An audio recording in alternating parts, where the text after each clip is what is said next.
Don't watch me go, don't let me leave. Did I close the store or did you leave before? Don't watch me go, don't let me leave. Where was I before? Why don't I love you anymore? So it's a wide open sounding record. Very little processing, very clear, very open. So I have a question for you. Do you hear a lot of reverb? No. There's 3 reverbs going on right now at the same time. I'm going to solo the vocal and show you. This is just a vocal. Don't watch me go, don't let me leave. Okay, I'm going to make them very obvious so you can pick them with your ear. Don't watch me go. Okay, you hear them now? Don't let me leave. Okay. Did I? On every song I do, I have 3 to 4 reverbs. The one I have at all times is called The Office. I'll show you what it is. So, this is just with The Office. Don't watch me go. You hear some reverb? Don't let me leave. You don't really hear reverb. That's the whole point. I'm going to mute it. Check it out. With, Don't watch me go. without. Don't watch me go. See how it becomes a little more close? I'm going to make it more obvious so you can see. This is with. Don't watch me go. Okay, and this is without. Don't watch me go. So it creates a space behind the singer. The way I do this is I do this using the Oxford reverb. And why am I using the Oxford reverb for that? Because it has early reflections as a separate engine. Most reverbs will have pre-delay, and that's your early reflections, or it stands for the early reflections. This actually has true early reflections. So for example, if I want my singer, right now my singer is in a square room, in the front of the room. The room is 5 meters. It's pretty narrow, and it's got a lot of curtains on, and it sounds like this. Don't watch me go. Okay? If I move her to the back of the room, it sounds like this. Don't watch me go. And then if the room is a little bigger, it sounds like this. Don't watch me go. And then I'm going to remove the curtains. Don't watch me go. So you can really completely decide how the room looks and sounds. So you can decide where you put your singer in the room, which is pretty amazing. So this is a little bright, it's a little too far back. There you go. Don't watch me go. A little wider. Don't let me leave. It's pretty cool. Did I? So a little less of it, like this. Don't watch me go. Okay, you don't hear reverb. Don't let me leave. But if I remove it, it sounds like this. Don't watch me go. Everything sounds very dry and in your face. Because everybody's recording their music like this now. This is where I put the vocal mic.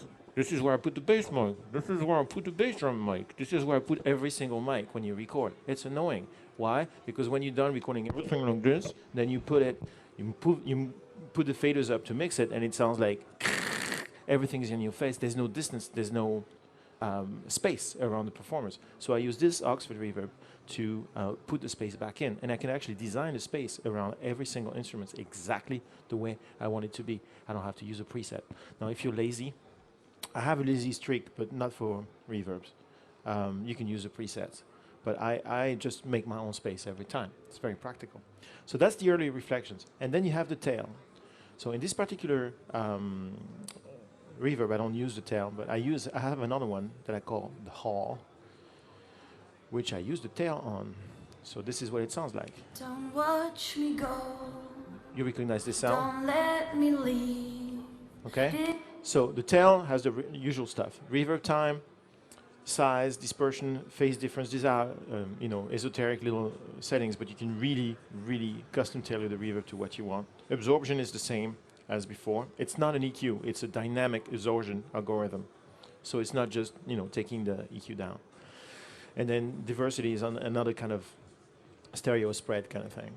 And then you can go between tail and early reflection and do a mix between the two of them on every reverb. And then on top of that, you get an EQ. So you can equalize your reverb from within the reverb. Everybody equalizes their reverbs. That's how you can make a reverb present without being in the way. So this is my hall. Don't watch me go. What I like to do with the hall, I like to make it very big hall, but very short reverb. Don't watch me go. So you get a very, you get a sense of height and size above the singer. Don't watch me go. So a little bit less of that. Don't let me leave. Okay. And then on this song, I have another Oxford reverb This one I'm compressing before. So I'm going through a send and I'm compressing what I'm sending to the reverb before I get into the reverb. So what I'm getting is I'm getting kind of like a really consistent ribbon of sound, like a kind of like a little cushion behind that's always on. I'm just going to let you hear just that. Don't watch me go. Don't let me leave. Okay, you don't get the dynamic in the reverb because I'm compressing the hell out of the signal before I get into it. Don't watch me go.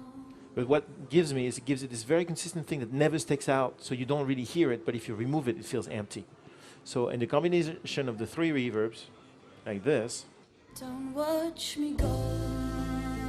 Don't let me leave. Did I close the door? Same mix without reverb. Did you leave before? Don't watch me go. The mix completely falls apart if I mute the reverb. So this reverb is incredibly precise and easy to program, and the grain of it is very transparent, so you can have as much of it as you want in a track. It's an unbelievable reverb, having early reflections, tail, equalizer, all built into one space. It's pretty wild. It's a great tool.